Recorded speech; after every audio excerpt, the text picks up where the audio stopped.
Toi, jeune entrepreneur, tu as une agence de voyage ou peut-être tu vends des billets d'avion, tout ce qui concerne les réservations d'hôtels et tout. Tu es sur la bonne vidéo. Dans cette vidéo, je vais te montrer une plateforme au complet qui va te permettre de vendre tes billets d'avion, de faire des réservations, tout ce qui concerne les hôtels, les voitures, les croisières et tout. Donc, reste jusqu'à la fin de la vidéo parce que cette vidéo va juste prendre 10 minutes pour réaliser ce projet au complet. Donc, si tu vas avoir de très belles surprises, reste jusqu'à la fin de la vidéo. Merci, on se retrouve.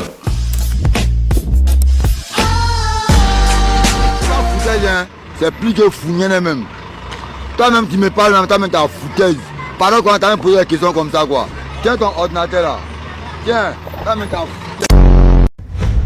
Ok, nous sommes présentement sur notre écran. Donc je vous montre un peu, je vous explique un peu le principe de cette plateforme. Comme vous voyez cette plateforme là, vous serez un peu comme le boss. Donc c'est vous qui allez gérer tout ce qui concerne les transactions, tout ce qui concerne les réservations et tout. Donc cette plateforme ici, c'est pas comme si vous allez venir pour payer pour réserver. Non, c'est une plateforme que vous allez installer vous-même et vous allez avoir un site web complet pour vos réservations. Donc tout ce qui concerne les réservations des vols, des voitures, même pour louer les voitures, réserver les vols, les croisières, tout ce qui concerne même les hôtels, ça serait sur cette plateforme ici. Les gens peuvent payer directement. Et cette plateforme a un panneau, ce qu'on appelle un panneau administrateur. Donc c'est une place que vous allez vous connecter, vous allez voir tout ce qui concerne les transactions, vous allez modifier le site web sans toutefois toucher au code source. Donc même si vous ne connaissez rien en programmation web, cette vidéo aussi va vous aider. Donc je vais vous présenter comment ça fonctionne et tout. Donc restez jusqu'à la fin de la vidéo. Ok, pour commencer, par exemple, voici réserver un hôtel, un espace et tout, peut-être louer une voiture. Par exemple, louer une voiture, je vais peut-être prendre de Paris, peut-être à Paris et tout. Je mets les dates, il y a les différentes dates ici. Je sélectionne. Bon, ça c'est juste la démo. Vous allez voir les voitures apparaître ici. Comme vous pouvez le voir ici. Par exemple, je choisis peut-être cette voiture ici. Il y a toutes les informations, il y a les notes, il y a les images de la voiture, il y a même les prix ici. Donc ici, on dit enquête par exemple. Bon, je sais pas comment ça se passe ici. Donc vous remplissez toutes les informations ici pour soumettre votre demande. Vous pouvez payer directement en ligne ou je sais pas, il y a plusieurs méthodes de paiement ici. Il y a même la possibilité de mettre les commentaires et tout comme vous pouvez le voir ici. Donc ce site web a plusieurs sections. Par exemple ici, ça c'est pour les hôtels. Ça c'est pour afficher les endroits comme les hôtels et tout. Par exemple, une personne veut peut-être louer un hôtel. Il va peut-être avoir toutes les informations nécessaires ici comme vous pouvez le voir ici. Donc il peut louer, donc exactement comme vous pouvez le voir ici. Il y a aussi quoi, par exemple peut-être les événements.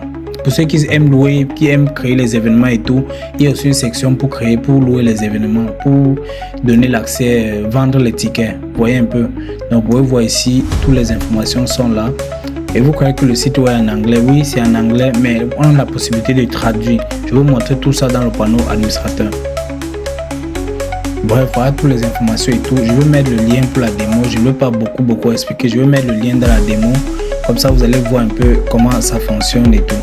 Donc, qu'est-ce que je voulais encore vous présenter là? Bon, voici un peu à quoi ressemble le site web et tout. Voici un peu à quoi ça ressemble et tout. Il y a aussi, bon, ici, ça peut avoir plusieurs traductions. Dans le panneau administrateur, on a la possibilité d'ajouter plusieurs traducteurs ici. Donc, vous pouvez mettre plusieurs traducteurs, même les devises en euros, francs CFA et tout, ça dépend de vous. Maintenant ici, nous allons nous connecter. Le client peut aussi venir, il s'inscrit là, c'est très facile, il s'inscrit, remplir les informations, tout, ainsi de suite. Maintenant, vous avez la possibilité d'approuver son inscription ou pas dans le panneau administrateur. Maintenant, essayons de nous connecter. Par exemple, ici, nous allons nous connecter directement sur le panneau administrateur. Attendez, je vais prendre les informations. Je colle ici et je vais mettre toutes ces informations dans la description. Ok, connecté. Ok, vous avez vu présentement, je suis connecté comme administrateur et tout. Maintenant, pour accéder au panneau administrateur, bon, attendez, je vais d'abord vous montrer un peu à quoi ça ressemble les panneaux pour vendeurs et tout. Genre, par exemple, voici un autre panneau admin. Tout ça, c'est pour les employés. Genre, vous allez leur donner accès. Ils pourront gérer tous les services et tout. Donc, vous pouvez limiter même les services qu'ils peuvent gérer ici. Donc, ça, c'est un peu limité. Qu'est-ce qu'ils font maintenant? Bon, allons dans le panneau administrateur rapidement. Ok, voici un peu à quoi ressemble le panneau administrateur. Vous avez toutes les informations nécessaires à la plateforme, avec le graphe et tout, les revenus que ça a encouru et tout. Ok, vous avez tout ici, par exemple les hôtels et tout. Vous avez la possibilité de gérer ici. Vous pouvez manager, éditer, peut-être, je sais pas, supprimer, modifier. Bon, bref, vous êtes le patron, vous faites tout ce que vous voulez ici. Maintenant, si vous avez plusieurs langues, par exemple, si vous modifiez le texte ici, si vous mettez peut-être français ici, l'autre colonne va apparaître comme ceci et vous pouvez modifier aussi tous les éléments en français. Donc, vous voyez un peu, par exemple, si je passe sur espagnol, bon, c'est vrai que ça, c'est la version démo, mais vous allez aussi modifier, pouvoir modifier aussi ici en espagnol. Donc, chaque élément a sa langue et tout. Qu'est-ce que je peux encore montrer? Bref, je ne veux pas trop parcourir la vidéo parce que je dois vous montrer comment ça s'installe et tout. Et bon, à propos de, pour modifier le site web, attendez un peu, la connexion qui dérange un peu. Ok, ça c'est... Non, ça c'est pour le payout. Ok, voilà ça, le thème ici. Je ne sais même pas à quoi ressemble le thème ici. Non, ça c'est pour les thèmes. Oh, je suis un peu confus là. Ah, c'est ok, c'est bon. Je crois que j'ai vu. Maintenant, ça c'est pour les paramètres. Donc, vous allez configurer, peut-être mettre le nom de votre site web et déjà configurer, comme vous pouvez le voir ici. Vous allez modifier chaque élément. Donc, vous allez vous asseoir et lire chaque élément et modifier normalement. C'est très facile à modifier. Et il y a aussi, par exemple, paramètres d'hôtel et tout. Vous avez la possibilité de limiter certains. Donc, vous avez, bref, plusieurs options. Je ne vais pas trop entrer en détail. Ce sera à vous de voir si ça vous convient ou pas d'entrer et de faire les tests et tout. Qu'est-ce qu'il faut encore? Bon, ça c'est pour les paiements. C'est les méthodes de paiement et tout. Oui, pour les méthodes de paiement, il y a PayPal, il y a Stripe, Paystack et tout. Donc, c'est à vous de voir ici. Offline paiement ici. Oui. Ok. Qu'est-ce qu'il y a encore ici? Il y a tellement d'éléments. Je ne veux pas beaucoup parcourir pour ne pas allonger la vidéo. Bon, pour changer la langue, c'est aussi facile. Hein, parce que vous pouvez le modifier directement ici. Donc, vous pouvez, qu'est-ce que vous pouvez faire ici? Choisir peut-être local ici, par exemple français. Français, par exemple. Local là. Ah, c'est FR, oui. Je crois que c'est ça. Bon, ici, il n'y a que le français canadien, mais c'est pareil que voilà, French ici. Ok. French, maintenant, c'est FR ici, par exemple. Display name, vous mettez peut-être français. Maintenant, vous cliquez sur Publish. Bon, ici, ça ne va pas marcher, je ne pense pas. Parce que... oui, ça a marché, oui. Après, ça va se supprimer. Ça, c'est une version démo. Comme vous le voir ici, ça a été publié. Vous pouvez le voir ici. Tout a été publié maintenant. Ok. Qu'est-ce qu'il faut faire encore? Qu'est-ce que je voulais encore vous montrer tout?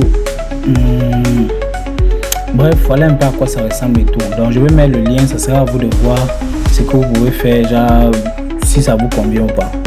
Il y a plusieurs options si vous allez tout tester. Ok, on passe à l'installation.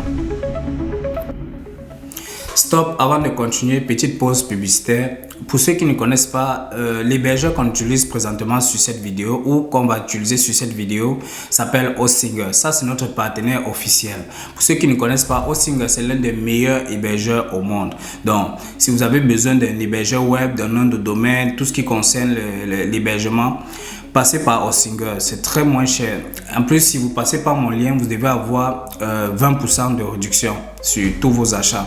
Donc, n'hésitez pas, passez par le lien qui se trouve en description et vous allez avoir une très belle réduction. À tout à l'heure. Pour l'installation, c'est très simple. Vous allez avoir besoin d'un fichier qu'on appelle le code source magique. Bon, on va voir ça après dans la vidéo. Et aussi, vous avez besoin d'un hébergeur. C'est quoi un hébergeur? C'est une place que vous allez stocker tous vos fichiers en ligne. Donc, une personne pourra venir utiliser un nom de domaine, par exemple mon site web.com. Il va accéder à votre site directement en ligne. Et c'est grâce à cet hébergeur que vous allez pouvoir faire des modifications directement en ligne. Donc, pour ceux qui vont installer sur localhost et tout, vous perdez votre temps parce que soit ça ne va pas donner, soit ça va un peu bugger et tout. Donc c'est mieux de le faire en ligne. Donc vous ne pouvez pas modifier en localhost avant de le mettre en ligne, ça serait impossible, je vous le dis déjà. Donc c'est mieux de prendre un hébergeur que vous allez utiliser. L'avantage avec ces hébergeurs, c'est que c'est très rapide et c'est facile. Donc le pourcentage de bug est très faible. Et vous pouvez accéder de n'importe où pour faire les modifications, coder votre site sans souci. C'est vrai qu'ici, on n'a pas besoin de coder et tout, mais ça serait très facile. Donc, vous allez prendre les prix. Il y a les prix ici, donc ça dépend. Ça, c'est notre partenaire officiel. C'est ça que j'utilise depuis 5 ans. Comme vous le voyez ici, genre, vous avez la possibilité de prendre l'option que vous voulez. Par exemple, pour un mois, bon, ça dépend. C'est encore mieux peut-être de prendre pour 12 mois. Ça vous revient très moins cher et tout. Au prix pour 12 mois, vous avez un nom de domaine gratuit. Je crois que c'est là, un nom de domaine gratuit. Et vous pouvez héberger jusqu'à 25 sites web. Donc, pour d'autres tutoriels que je vais publier, vous pouvez utiliser cette plateforme pour l'héberger et travailler dessus. Bref, je vais me connecter. Je mets d'abord. Comme vous le voyez, je suis maintenant connecté ici à la plateforme. Ce que vous allez commencer, bon, moi j'ai un nom de domaine et tout. Pour accéder, vous allez télécharger vos fichiers en ligne pour commencer. Désolé si je bégaye donc. Ok, vous allez dans fichier, vous allez télécharger tous vos fichiers directement en ligne. Donc, ce que vous allez faire, vous ouvrez le fichier, vous entrez ici. Donc, vous allez suivre exactement comment. Vous allez télécharger ici directement. Voici le nom ici, Booking Core. Donc, quand vous allez télécharger le fichier, ça va ressembler un peu à ça. Donc, vous allez l'extraire jusqu'à ce que ce soit en zip comme ceci. Donc, transformez-le en fichier zip comme ceci. Vous allez l'ouvrir. Vous allez patienter, ça télécharge. Je mets une petite pause. Ok. Ça finit de télécharger, vous allez cliquer sur un clic droit, mettre n'importe quel nom ici pour l'extraire. Donc vous allez l'extraire directement ici.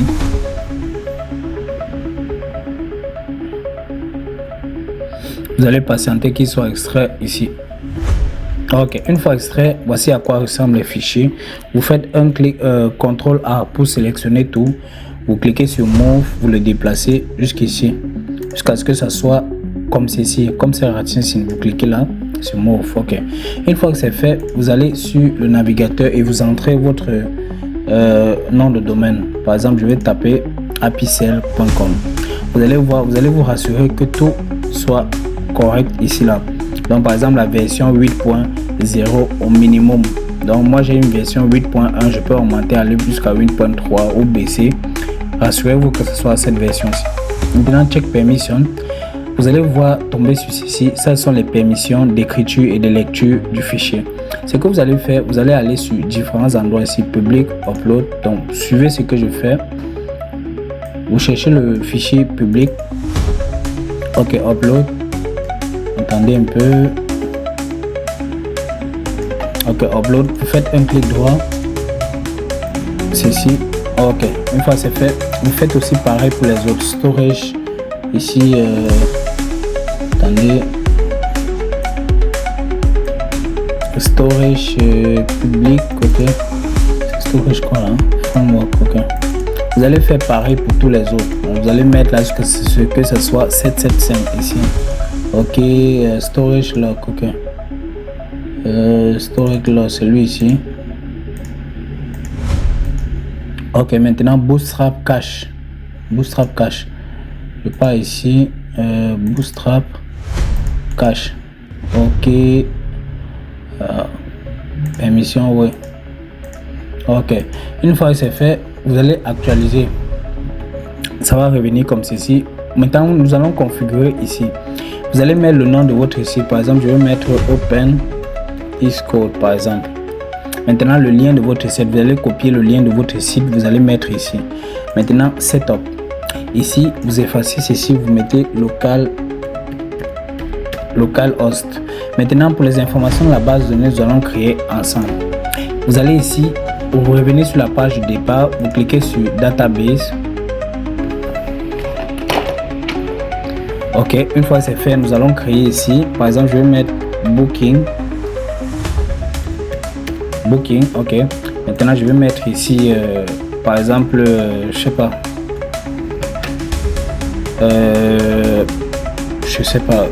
Par exemple, admin. Booking, par exemple, c'est un exemple et tout. Maintenant, pour le mot de passe, je vais mettre n'importe quoi. Par exemple, je sais pas. Booking par exemple, Booking par exemple à base 2025 par exemple. Ok, n'oubliez pas de copier aussi le mot de passe parce que ça va s'effacer après. Donc rassurez-vous de retenir tout ce mot de passe. Vous allez créer la base de données. On dit que ah ok, je dois modifier. Par exemple, je mets peut-être 26 par exemple. Tu dois mettre un mot de passe qui est un peu ok. Je remplis toutes ces informations ici rapidement. Le 26.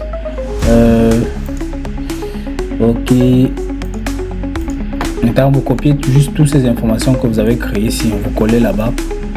MySQL database. Vous venez là. Copier. Coller ici. Ok, vous faites pareil ici.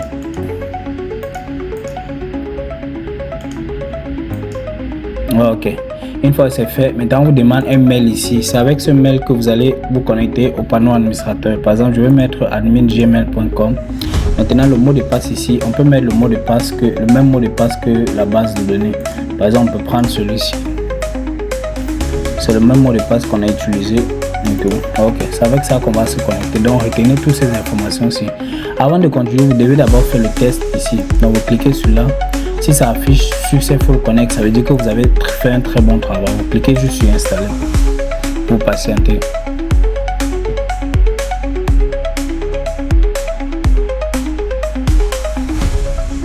Ça prend juste quelques secondes. Ça, c'est juste un problème de connexion. Ok, une fois c'est fait, on dit que ça a été installé. Maintenant, vous cliquez sur le bouton. Dans 5, 4, 3, 2, 1, 0. Voici votre site qui est prêt. Comme vous pouvez le voir ici. Voilà ça. Voilà ça qui a été installé. Donc par exemple, pour un test, je me connecte par exemple ici. J'utilise les mêmes informations que j'ai remplies là-bas. Je vais mettre ici, coller par exemple. Ok, connexion. Ok, vous avez vu, je suis connecté là. Je suis connecté à mon profil ici. Oui, panneau administrateur aussi, c'est aussi là. Donc je suis connecté automatiquement. Donc bon, j'espère que vous avez aimé la vidéo. Bon, je sais pas si il y a des questions. Oui, à propos de la base de données, voici à quoi ça ressemble et tout. Donc pour ceux qui sont un peu curieux de voir si la base de données a été créée, ça se crée automatiquement. Donc quand vous entrez les informations et tout, c'est créé automatiquement. Voilà, ça et tout. Pour la preuve, qu'est-ce que je peux faire par exemple? Je peux aller sur les administrateurs. Je sais pas si je peux trouver ici. Je sais pas si c'est dans User, je crois. Non, ça ce sont les utilisateurs pour la démo. Oui, admin, ok. Ça c'est admin. Mais voici qui a été créé et tout. Donc c'est juste une petite preuve. Bon, j'espère que vous avez aimé la vidéo. Ok, bye. Merci à toi d'avoir regardé cette vidéo. Avant de partir, n'oublie pas de liker la vidéo, de commenter et de t'abonner aussi. Si tu veux avoir la chance d'avoir du contenu similaire, donc n'hésite pas. Merci à toi. À la prochaine vidéo. Ciao.